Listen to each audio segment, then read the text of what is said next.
시청자 여러분 안녕하십니까? 더K 뉴스입니다. 오늘은 지역사회 발전과 남다른 봉사 정신으로 대통령 표창을 비롯해 시흥 시민 대상, 국회의원 표창 등 나열하기 어려울 정도로 무수히 많은 표창 경력이 있는 감히 봉사왕이라고 말씀드려도 과하지 않을 만한 박상진 선생님을 모셨습니다.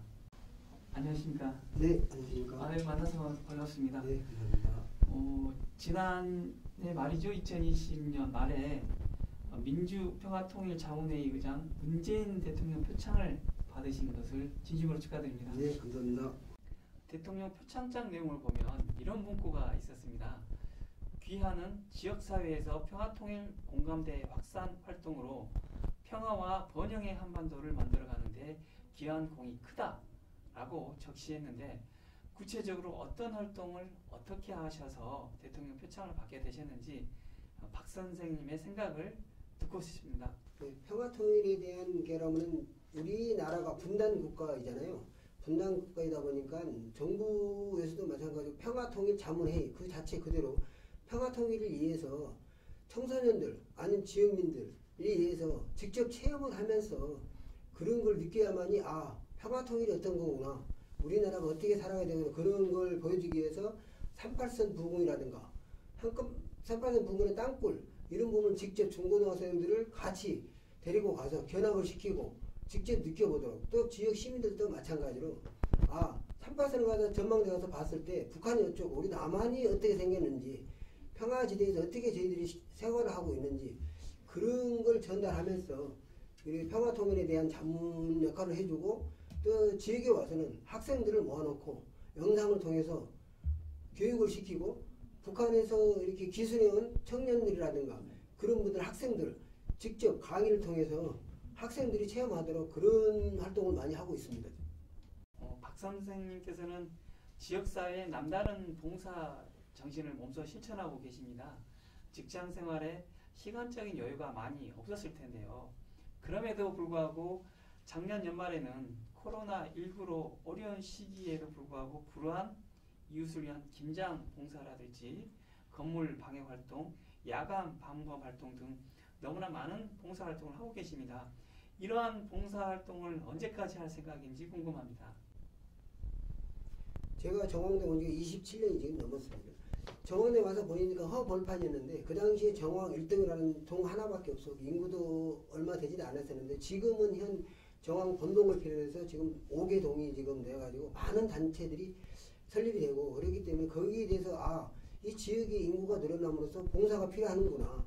저희가 더구나 여기는 애국인도 많고 그러다 보니까 봉사의 필요성을 느껴가지고 아까 말씀드린 대로 방범대, 청소년 지도위원, 범죄 예방위원, 학교 정황중학교 운영위원장, 동사무소 자치위원회 부회장 등을 경험하면서 많은 걸 느꼈습니다. 그래서 제가 손발이 부서지지 않는 한 내가 갈 수 있는 그런 몸이 되었을 때는 언제든지 달려가서 스스로 자부심을 갖고 즐겁게 봉사하도록 그날까지 끝까지, 봉사라는 건 제가 지금도 꾸준히 하고 있지만은 참 봉사를 하고 싶어도 못하는 사람, 아니면 하면서도 생색을 내는 사람, 봉사가 여러 갈래로 이렇게 나눠지더라고요. 그러는데 봉사라는 건 내 마음에서 진짜 우러나는 그런 봉사를 하면서 상대편에 다가갔을 때 상대편이 편하게 느낄 수 있는 그런 봉사.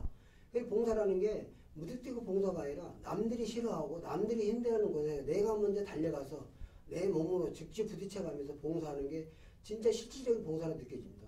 그리고 봉사를 하고 싶은데 못하고 선뜻 용기를 내지 못한 분들은 항상 내가 전화를 해서 아니면 달려가서 봉사는 어려운 게 아니야.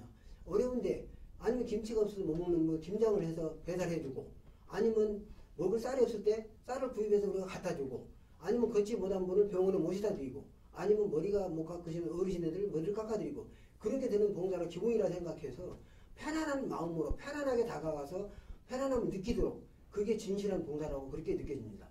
박 선생님께서는 지금까지 오랫동안 직장 생활을 하고 계신 걸로 알고 있어요. 한 몇 년 정도 하셨나요? 지금 제 35년에서 2개월 빠진 지금 34년 8개월 정도 지금 그렇게 하고 있습니다. 34년 동안 네네. 직장 생활을 하셨네. 그 직장 동료들이나 분들을 말씀을 들어보면 박 선생님께서는 회사에서도 근면 성실하고 인정받는 직장인으로 알고 있습니다. 특히 이제 자동차 연구소에서 근무하면서 네. 특허 출연이라든지 이런 연구 활동을 매진하고 또 직장 내에서 발명왕을 차지하는 등 평소 연구하고 노력하는 직장인으로 알려지고 있습니다. 그리고 더불어서 기능인으로서 실력을 인정받는 기능경진대회에서 동메달을 차지하는 등 기능인으로서 실력을 갖추고 있는 것으로 알고 있는데 직장생활이 어땠는지 한번 좀 말씀해 주십시오. 제가 기아자동차 87년도 8월달에 입사를 해가지고 직장생활을 지금 아까 말씀드린 34년 차 지금 하고 있습니다. 직장이라는 게 참 제 생계를 위해서 그렇게 지금 직장생활을 했는데 직장생활을 하면서 참 제가 연구 분야라고 하고 이제 그런 부서를 제가 배치를 받게 됐어요. 근데 일을 하는데 차 부품을 이게 분해를 했다가 다시 맞춰서 더 좋은 방식 아니면 좀 고객이 편리한 방식 그런 부품으로 이제 이렇게 다시 개조를 해서 실험차를 만들거든요. 그러는데 그 이렇게 자꾸 부품을 뜯어서 맞추다 보면 불편한 점도 있고 아니면 다른 부품이 더 추가로 많이 돼서 고객한테 오히려 더 부담을 주는 그런 가격 변수도 있더라고요. 그래서 그런 부분을 하나하나 생각해서 생각날 때마다 메모를 해서 특허청에 접수를 하다 보니까 하나하나 특허 취득이 되더라 이거죠. 돼서 이렇게 하다 보니까 회사에서도 계속 호응을 해주시면서 많이 도움을 주셔서 제가 지금 특허마다 한 몇십 건 되는데요. 다 모두 지금 적용을 하고 있는 단계입니다. 박 선생님께서는 직장 생활도 만점으로 하셨고 그리고 또 봉사활동도 너무나 적극적으로 하셨고 하는데 그러다 보면 가정에 소홀할 수도 있는데 집에서는 식구들이 불만스러울 수도 있다고 생각되는데 가정에서는 어떤 남편이고 그 다음에 또 어떤 아버지로 평가받고 있는지 그것이 좀 궁금하네요. 제가 봉사를 하기 위해서 가정을 팽개친 건 아닌데 제가 굉장히 가난해서 시작해서 지금 가정을 이뤘는데요. 저희 집사람들 뿐만이 없겠습니까? 자녀도 마찬가지일 겁니다. 그렇지만은 봉사를 해서 참 남들이 좋아하고 뿌듯해하고 그런 마음을 느꼈을 때 참 좋다는 걸 보니까 그 참 봉사, 말이 봉사지 내 몸을 던져서 내 시간을 배려해서 남들이 참 흐뭇하게 느낀다는 그런 봉사함을 느꼈을 때 좋다는 걸 느끼고 집에 와서 자녀들한테 아니면 집사람한테 했을 때 자기가 괜찮아 집사람하고 엄마 아빠 봉사 좋아 나도 따라가서 봉사하면 안 될까? 그런 말을 들었을 때 불만을 감추고 그래도 아빠한테 아니면 남편한테 봉사에 대한 힘을 실어주는구나 그런 거 느꼈을 때 참 되게 뿌듯하고 이 봉사랑 앞으로 우리 가족이 같이 할 수 있는 그런 봉사를 한번 만들도록 하겠다 그런 제 마음을 가질 정도로 그렇게 집에서는 큰 불만은 없었습니다. 끝으로 개인적으로 하고 싶은 말씀이 있다면 한 말씀 부탁드립니다. 결정한 건 지금 제가 그렇습니다. 이게 우리 민주평화통 자문회의 문재인 대통령 표창을 받고 나서 이제 이런 기회가 됐는데요.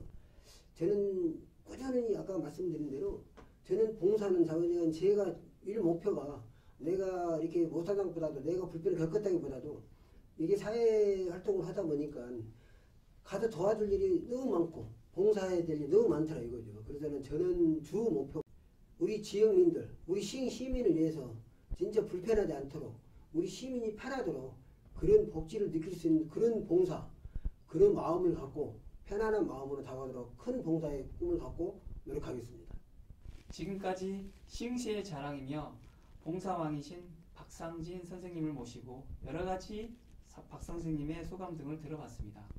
이것으로 박상진 선생님과의 인터뷰를 마치겠습니다. 더 K뉴스 유정상입니다.